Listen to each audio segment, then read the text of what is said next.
Following the releases of Monsters, Inc. and Monsters University, fans were left wondering what our favorite animated monsters were up to.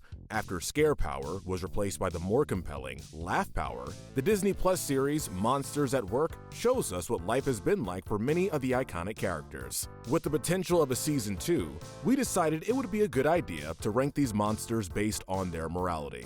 Hey guys, I'm Brad with Wicked Binge, and this is Monsters at Work Characters, Good to Evil. As usual, we'll be starting with the most moral characters first and working our way down to the most vile. These characters are the good. Starting off strong with the gold medal of good, we have Val Little. A talkative, yet enthusiastic and caring monster, Val always puts the needs of others before her own. This is especially the case with her best friend Tyler Tuskman. This is crazy. I drop out of college, you graduate from college. As a member of the Monsters, Inc. facilities team, otherwise known as MIFT, Val always does what she's asked. She never questions her assignments and brings a positive attitude to the workplace, setting a good example for the other Mifters. She most notably gave up her temporary supervisor spot to Duncan, despite winning fairly, which demonstrates her selflessness. Val is a hard and true worker who will always have the backs of her fellow Mifters under any circumstances. Most of all, after being treated poorly by Tyler several times, she always supports his dreams of becoming a jokester and even becomes his full-time door assistant. No one could ask for a better friend. The silver medal of good goes to the boss of MIFT, Fritz.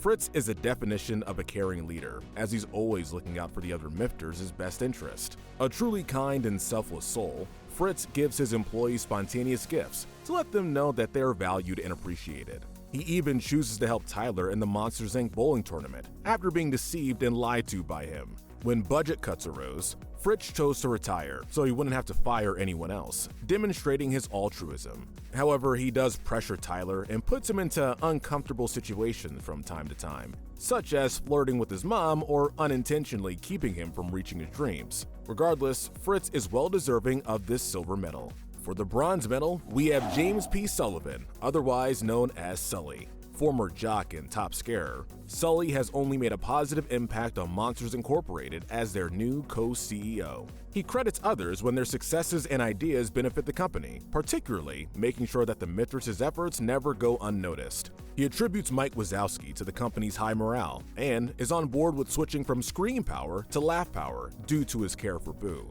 Sully officially turned his back on scaring for good and is only looking out for what's best for everyone in the future. Next, we have David.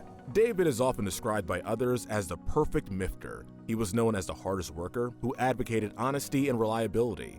Despite merely speaking in idioms and traffic signs, David made a lasting impact on the Mifters and Monsters, Inc. before and after his unfortunate passing. Moving down our list, we have the comedic genius Winchester, otherwise known as Banana Bread. Although we don't always know what he's exactly saying, we do know that he bakes a fresh batch of banana bread for his co-workers every morning. This demonstrates his care and dedication to his job, as well as his friendliness overall. He calls out Duncan for trying to kill Tyler and rightfully earns his spot on the laugh floor due to his ingenious comic theory that we hope we can understand one day. Next is the Yeti, who's more famously known as the Abominable Snowman. A fan favorite from the original Monsters, Inc. movie, the Abominable Snowman makes his long overdue return in the new series. We find out that he's been unrightfully banished for merely reading Waternoose's letter regarding his plans on incorporating a scream extractor to gain energy. He saw a letter from Waternoose about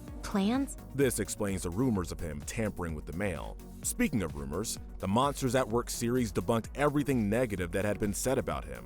Despite his arbitrary banishment, the Abominable Snowman remained positive, even saving Tyler from freezing and offering everyone his classic lemon snow cones. All he ever really wanted was a friend. Moving down the ladder of good, we reach Fungus. This may come as a bit of a surprise to those who have seen our Monsters, Inc. and Monsters University characters Good to Evil video, where Fungus was placed in the bad category for building a device that would intentionally hurt children. However, we are aware that he was very uncomfortable with the idea, and we believe that he's made a complete turnaround since then. After the switch to laugh power, Fungus has proven to be nothing but a loyal supporter to Mike, and we commend him for his improvement. Rounding off the good category, we have Mike's girlfriend, Celia May. After being promoted from receptionist to laugh floor supervisor, Celia has proven to love her new job so much that she neglects any of her old tasks.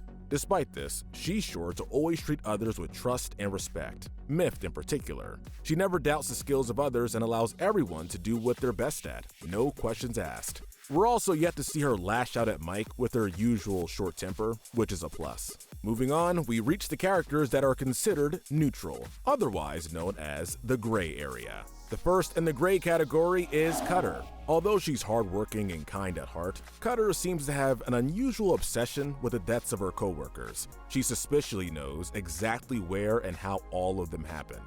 However, there is no concrete evidence that she played any part in any of these deaths, other than the fact that she keeps souvenirs of their body parts. She did also mention that she wanted to eat Duncan and that she used traps to catch her second husband. Despite this, Cutter remains kind and respectful to the other Mifters, even though she takes a lot of breaks. David once repaired 28 door stations in a single day. Next is the funny and iconic Mike Wazowski, arguably the face of the Monsters, Inc. franchise. Mike has let his new leadership position get to his head. Although he's generally kind to everyone, he's especially rude to Roz and Rose. Since his promotion to co-CEO, Mike has become selfish when it comes to his new job's perks. Although he is a hard worker, much of it is out of pride and the desire to be better than his peers. He took money out of Sully's emergency fund to purchase upgrades for the Monsters, Inc. building, as well as left his office to watch a baseball game when he was supposed to take care of a baby. However, he at least brought the baby to the baseball game and eventually proved to be a good babysitter, singing her a song to fall asleep. Mike also most notably takes time out of his own day to teach a comedy class, educating other monsters to help them make kids laugh and generate power. Next, we have Smitty and Needlebin. These squeaky-voiced monsters aren't foreign to disobeying company policy. They were shown playing with doors that were meant to be shredded, which was known to be dangerous. They also have a track record of losing their mini-monster on Mini-Monster Day for over 3 years in a row. Regardless, they're still young and learning, so we'll cut them some slack. Next is the main character, Tyler Tuskman.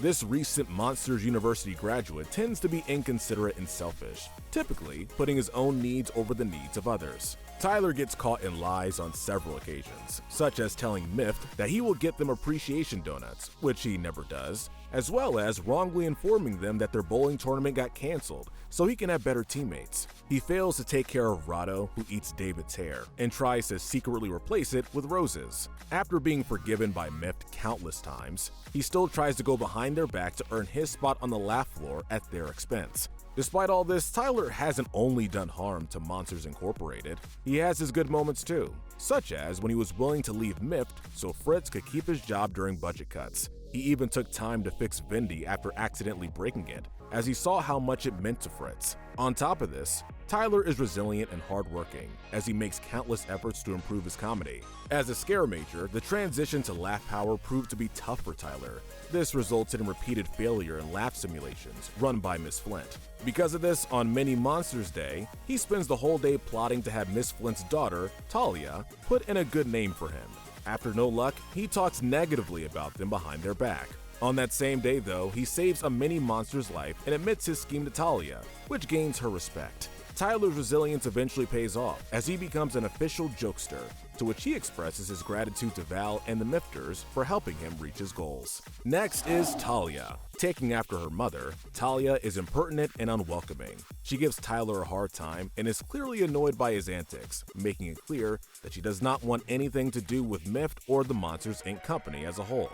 Nevertheless, she eventually turns around and admits to being a mini Mifter. She even tells her mom that she finds Tyler funny, despite thinking that Mift was only a bunch of weirdos. Next is Talia's mother, Miss Flint. Irritable and aloof, Miss Flint does not like to waste time and has no tolerance for incompetence. As a manager of the laugh simulation room, she gives Tyler countless attempts to earn his place on the laugh floor. Due to Tyler's shortcomings, Miss Flint continually shoots down his dreams, letting him know that he's not funny nor cut out to be a jokester. She isn't completely without a sense of humor, as it's shown that she's very fond of Winchester and his comic theory. While she makes it clear that she thinks less of Mift, she was willing to listen to her daughter and give Tyler one last chance to become a jokester. Next is Rose, Roz's very similar grouchy twin sister. Rose and Roz are practically the same people. Rose in particular, however, takes a big liking to Mike's cousin Gary and is especially nice to him. However, this is usually at the expense of Mike, who has to do Gary's paperwork in return. Rose was also kind enough to lend a lock of her hair to Tyler to replace David's missing hair, although we are unaware of where this hair came from. Next is Roz. Grumpy and secretive, Roz is a member of the Monstropolis Energy Regulatory Commission, otherwise known as MERC. Because of this, she orders Mike and Sully to produce 1 million gigawatts in a day and seem to have no problem transferring their power to Fearco if they fail to do so. Luckily, they succeeded and kept Monsters Inc. alive. There are apparently a lot of things we don't know about Roz, which leaves some suspicion about what she's actually up to. Next is the all-seeing Merc investigator, Argus Blanks. Argus is a committed worker that hasn't skipped a day of work in 20 years, at least until he went on vacation after Duncan and Tyler put him through an abandoned door unconsciously. Before this, Argus and his eyes were keen to take note of any minor inconvenience to put Monsters Inc. out of business. My eyes can see everything from here. Luckily, he had such a good time on vacation that he let them all off on a warning. Last in the gray category is Mike Wazowski's nemesis, Gary Gibbs. Witty and egotistical, Gary is very similar to Mike, except he can actually back up his trash talk. This makes him cockier and more competitive, as well as Rose's obvious favorite. He used this to his advantage and treats Mike very poorly, doing whatever he can to let him know that he sees himself as the better version of Mike. He also goes out of his way to heckle Mike during his comedy class. Gary's not afraid to put his money where his mouth is, as he commits to the bet he and Mike made for the bowling tournament, which resulted in a tie. And this led to an awkward date at Harryhausen's. Finishing the list are characters who are the least moral and fall in the bad to evil category. The bronze medal of evil goes to the Red Sox fan. He's rude and annoying, and he has no consideration for other monsters who are simply trying to enjoy the baseball game. He even calls the baby that Mike and Sully are watching ugly and stupid, which is pretty low. I mean, what did the baby do? Really wicked, ugly baby! The silver medal of evil goes to Rado, Duncan's pet. Rado is a little furball, but a big problem. It proves to give anyone who's watching over him a hard time, most notably Tyler. It bites Tyler while being taken care of and purposely eats David's hair, which was cherished deeply by the Mifters. Rado intentionally runs away from Tyler in order to not be caught, teasing him and making his day miserable, whilst wreaking havoc for anyone that gets in its way. The gold medal of evil goes to Duncan P. Anderson. Duncan is Tyler's true enemy and the show's main antagonist, who will stop at nothing to get Fritz's job, even if it means having Tyler killed. He constantly tries to get Tyler fired and rats him out whenever he makes a mistake. He shares many similarities to Randall Boggs, who has proven to be cruel and evil in the past. Duncan is extremely selfish and sadistic, and even guilt trips Val into giving up her spot as temporary supervisor, just so he can have power and control over his fellow Mifters. Overall, Duncan only cares about himself and proves to be a worthy adversary to Tyler and anyone else who crosses his path. Alright, let's wrap up the list by awarding some medals. The Darwin Medal goes to Smitty and Needleman, who tend to constantly be clueless and unaware of their own assignments at work. The Pride Medal goes to Gary, who seems to love himself even more than Mike does, if that were possible. The Sloth Medal goes to Cutter, who is sure to never miss a lunch break. The Wrath Medal goes to Rado, who inflicts pain on Tyler in more ways than one. The Envy Medal goes to Mike, who seems to be jealous of Gary and his abilities. The Greed Medal goes to Duncan, for his longing desire for power over others. And finally, the Lust Medal goes to Fritz, for flirting with Tyler's mom. Alright guys, that's the list. Let us know in the comments below if you agree with our ranking. Who do you think is the most moral and least moral? Let us know what we should cover next, and be sure to hit that notification bell and binge our Good to Evil playlist, where we break down the morality of the characters in your favorite cartoons, shows, and movies. But most importantly, stay wicked.